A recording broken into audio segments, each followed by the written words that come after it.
Bonjour tout le monde, c'est Guillaume. Aujourd'hui on se retrouve pour une vidéo découverte et rapide de Age of Wonders 4. J'y ai joué une bonne quinzaine d'heures, donc je vais pouvoir vous partager un premier avis de cette licence que je connais déjà, que j'affectionne particulièrement et pour laquelle j'avais quand même des petits doutes avant la sortie du jeu. Je me demandais où est-ce qu'on allait et comment ça allait se passer.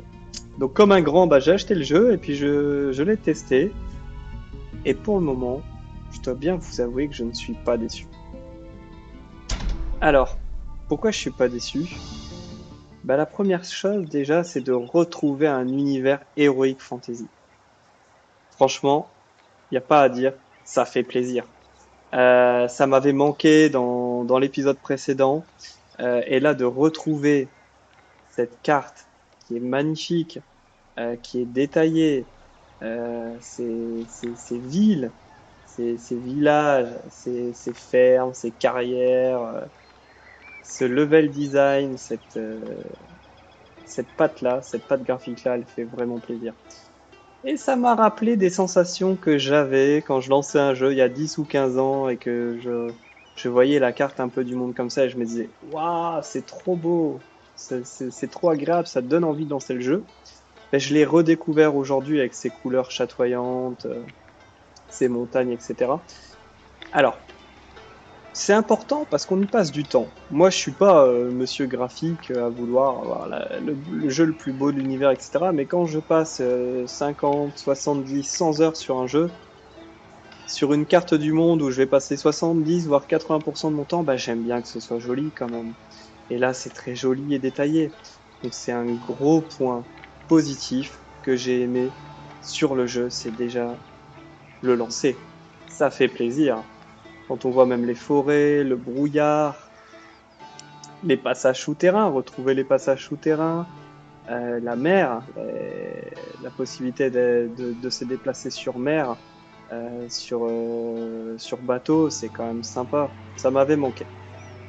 Donc déjà très content de l'aspect graphique, très content des améliorations, très content de la beauté de cette carte.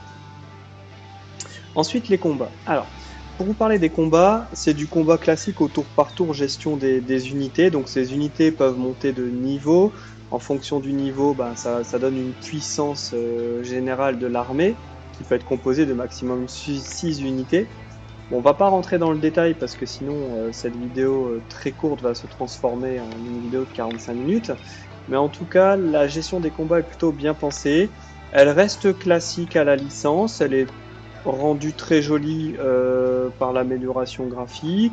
Mais sinon, on retrouve tout, hein, les piquets qui vont infliger plus de dégâts à la cavalerie, les archers, la possibilité aussi d'attaquer, d'assiéger des villes accouplé au fait qu'on doit détruire la muraille, qu'on peut avoir des armes de siège, donc ça peut rendre les batailles très intéressantes. Moi j'ai eu l'occasion de conquérir des villes et c'est vrai que la bataille est très stratégique. Elle est aussi longue, hein, ça se fait pas en 5 minutes. Ça c'est un paramètre à prendre en compte quand vous lancez une bataille de ville, ça peut prendre un certain temps. Mais en tout cas l'aspect combat est plutôt sympa, donc un petit point positif c'est qu'on peut améliorer notre commandant. Donc cette partie un peu RPG où tu peux lui rajouter des armes, lui modifier les armes, etc. La partie des sorts qui est sympa, donc les sorts peuvent être utilisés sur la carte du monde mais aussi en combat, donc pour soigner les unités, pour infliger des dégâts ou des malus ou des bonus à nos unités ou alors des malus aux unités ennemies. Donc plusieurs choses à savoir sur les combats, mais ça reste quand même relativement classique à ce type de jeu. Maintenant, ça n'enlève pas l'intérêt parce que c'est très très dur aussi d'avoir un équilibre. Et moi en tout cas j'ai trouvé les combats très équilibrés. Et c'est très sympa et on ressent toute l'expérience de la série Age of Wonders. C'est cool. Je passe pas mal de temps dans la partie combat, peut-être un peu plus que ce que j'aurais imaginé, puisqu'il y a la possibilité donc de rendre les combats automatiques sans pouvoir y assister. Mais pourtant, je l'utilise pas tant que ça. Donc les combats plutôt sympas. Alors, petite chose aussi par rapport au combat, c'est que forcément vous avez la possibilité d'être en guerre, d'être allié. mais il y a aussi ce qu'on appelle les infestations. Et c'est assez intéressant parce que ça apporte une partie aléatoire à la gestion des combats. C'est-à-dire qu'aujourd'hui, je suis allié, je suis en guerre. Je suis en guerre, je sais où est mon ennemi, je sais à peu près où est-ce qu'il va m'attaquer, j'arrive à, à gérer cette partie-là. L'infestation, ça arrive n'importe quand, ça peut arriver n'importe où. Donc ça nous oblige en fait à être toujours sur nos gardes. Petit exemple ici, hein, à ce moment-là de la partie, bon, j'avais 3 armées qui devaient s'occuper de cet énorme ennemi, donc puissance 861, on le voit ici au niveau de sa puissance, hop, 861. Donc bon, pour y aller, moi par exemple, mon armée était à 420, donc faut y aller à plusieurs. Mais en parallèle, j'avais une infestation qui était en train de se passer, hop, juste ici. Voilà. Donc me voilà un peu séparé en deux, à gérer à la fois l'infestation, à la fois ma guerre au nord avec les morts vivants, et à la fois cet énorme ennemi que j'aurais bien aimé terrasser. Donc ça c'est pas mal aussi, ça apporte une gestion aléatoire et ça nous oblige à ne pas nous concentrer que sur une partie de la carte, ce qui pourrait simplifier un peu le jeu. Donc voici pour les combats, il y a certainement plein d'autres choses à dire, mais je vous laisserai aussi découvrir les autres parties du jeu.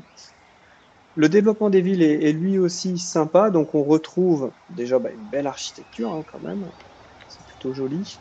On peut forcément donc construire des bâtiments qui vont venir améliorer notre royaume, donc forcément améliorer des choses qu'on connaît déjà bien, donc le mana, le savoir pour pouvoir développer nos compétences, le mana pour la magie, l'or pour pouvoir s'acheter des armées. Ces villes donc ont un niveau de stabilité urbaine, donc il faut préserver pour éviter donc d'avoir des villageois mécontents et donc de ralentir le développement, voire même pire. Donc pour cela, forcément, on a la capacité de nourriture qui est importante, on a la production ici, et donc l'enrôlement qui sert à recruter des unités dans les villes. Donc comme vous pouvez le voir, c'est quand même assez complet, hein. C'est quand même assez complet et ça c'est sympa parce que à la fois c'est pas trop complexe et à la fois c'est complet.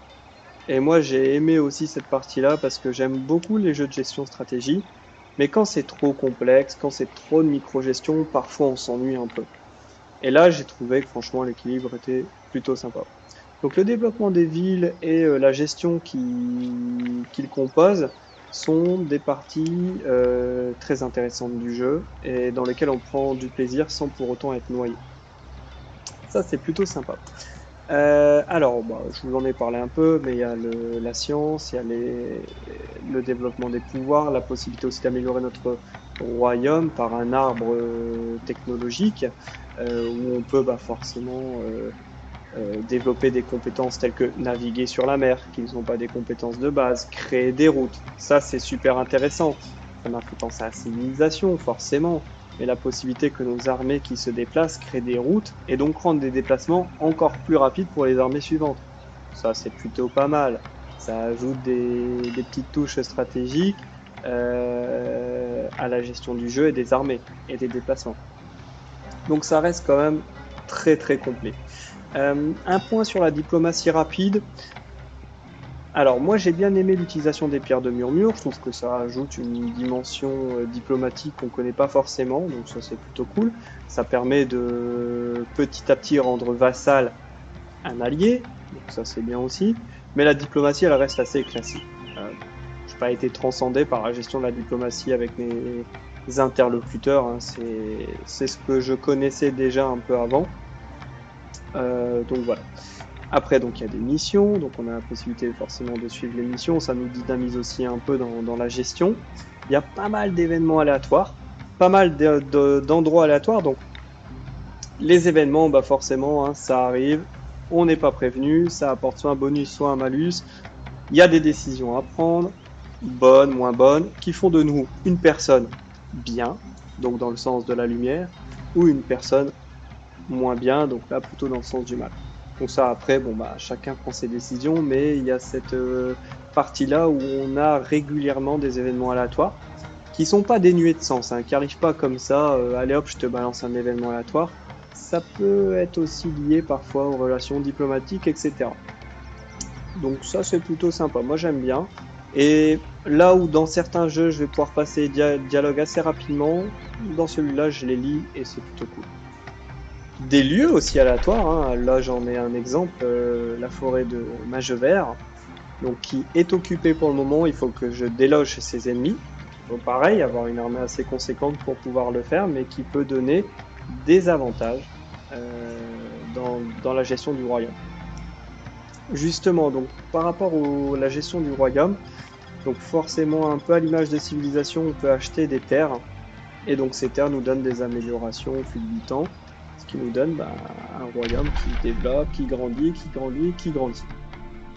Donc ici j'avais hop, un petit bout de royaume puisque j'ai mené une guerre, j'ai lancé une attaque, j'ai récupéré la ville et donc forcément c'est relié par des routes, hein, puisque mes armées sont passées souvent à mon royaume principal. Ici, c'était le royaume d'un vassal que j'ai annexé gentiment, ça s'est bien passé. Mais pas mal de possibilités, hein. La guerre n'est pas la seule option pour pouvoir développer votre royaume. Donc ça, c'est plutôt sympa. Petite partie aussi sur les musiques qui sont très cool.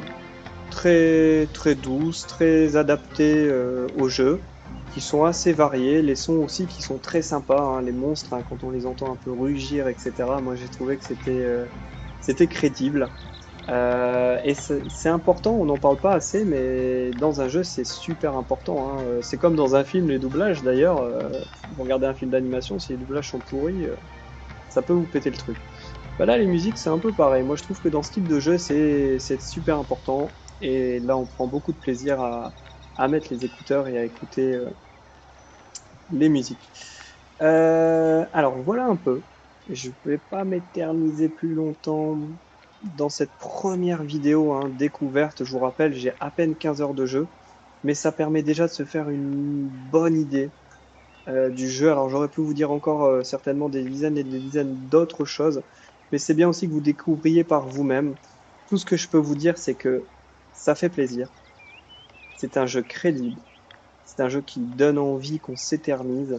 On pourrait passer des heures sur la carte de campagne à regarder les détails, les déplacements, les mouvements. Enfin voilà, c'est un jeu où j'ai le sentiment de revenir un peu dans le passé et de me dire waouh, ça me fait plaisir, ça me donne envie de l'allumer et d'y jouer.